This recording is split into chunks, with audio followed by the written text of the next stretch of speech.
welcome the Albanian Minister for Innovation and Public Administration, Milena Harito. Welcome.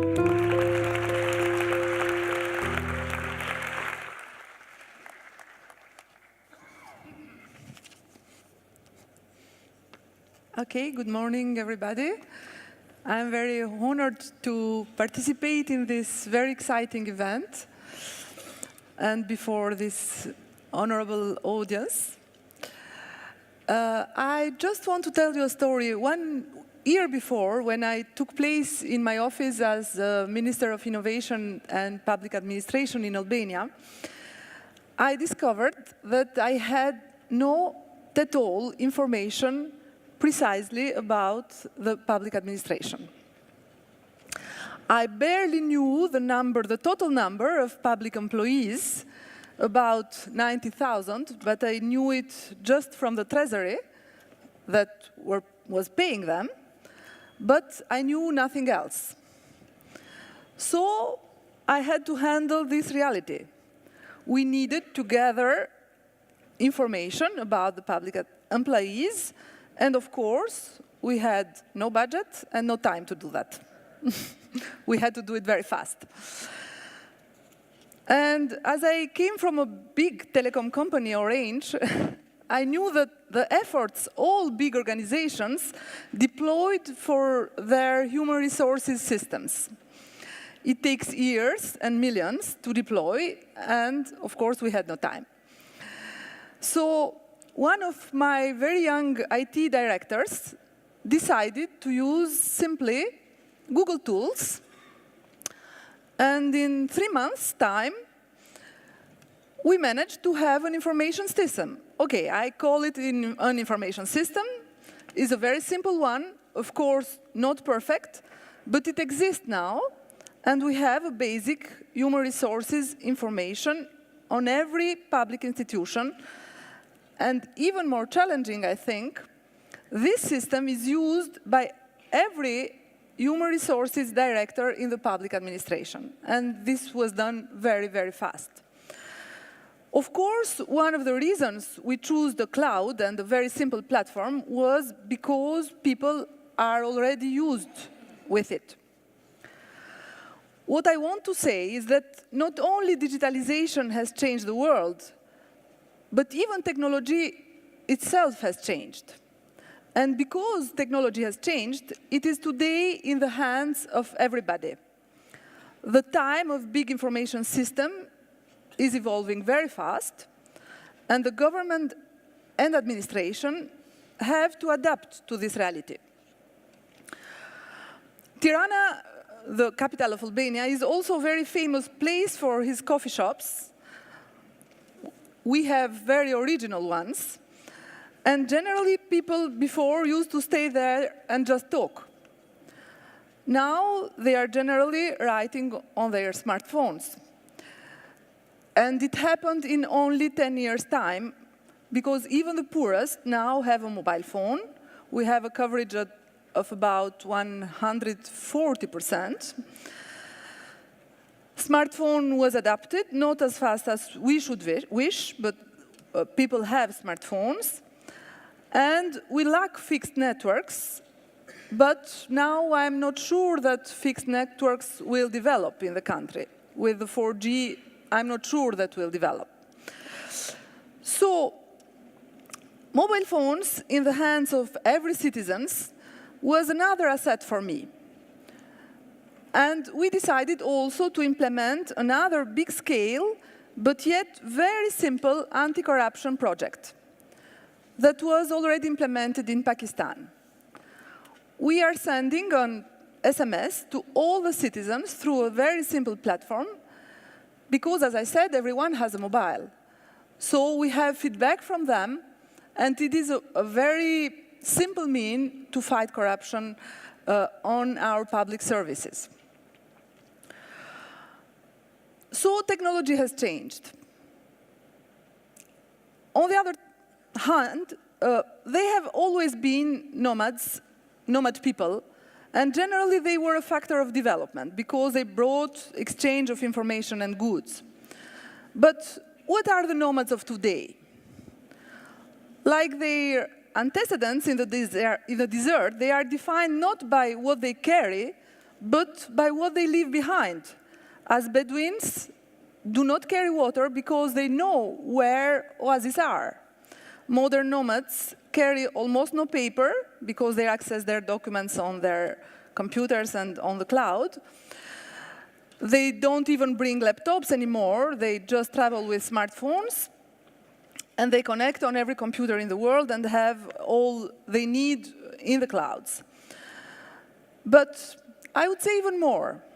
They don't carry anymore the knowledge. They can find it through Google or others. This is a very important point. Look at our youngest children. They barely memorize, but they can find everything.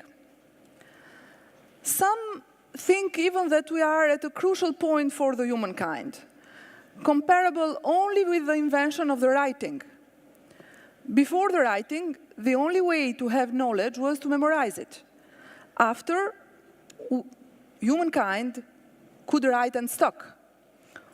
All the time and the energy that was liberated by this invention brought very fast development in the humankind history. Aren't we today at the same point? We don't need any more to know. We need to know how to search. And it could be just a new beginning of a new area. Nomadism is no more migration or travel. A modern nomad is as likely to be as well a teenager in Paris or in Tirana that has never left his city, but he nonetheless has a new and surprisingly different relationship to time, to place, and to other people. I will quote Manuel Castells: "Permanent connectivity, not motion, is the critical thing." And also, of course, professions change.